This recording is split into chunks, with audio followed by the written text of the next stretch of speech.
This is the video animation of the FDA-cleared laser periodontal procedure called Laser-Assisted New Attachment Procedure, or LANAP. The Perio fiber, about the size of 3 human hairs, is gently placed between the gum and teeth to remove the diseased tissue inside the pocket. This laser fiber selectively removes the diseased tissue and kills the germs that cause gum infections, while leaving healthy tissue unharmed. This also improves access and visibility for better removal of the barnacles of calculus from the surface of the teeth.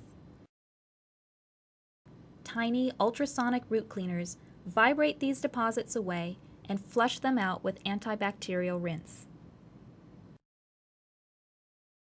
Once the surfaces of the teeth are clean, the laser is used a second time at the bottom of the pocket to remove any remaining debris and to sterilize the pocket, soft tissue, root, and bone.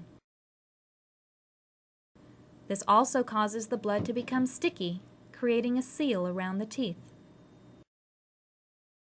Once the seal is formed, we have created a clean, closed, and stable environment for healing to begin. We have tipped the scales in favor of regeneration versus degeneration.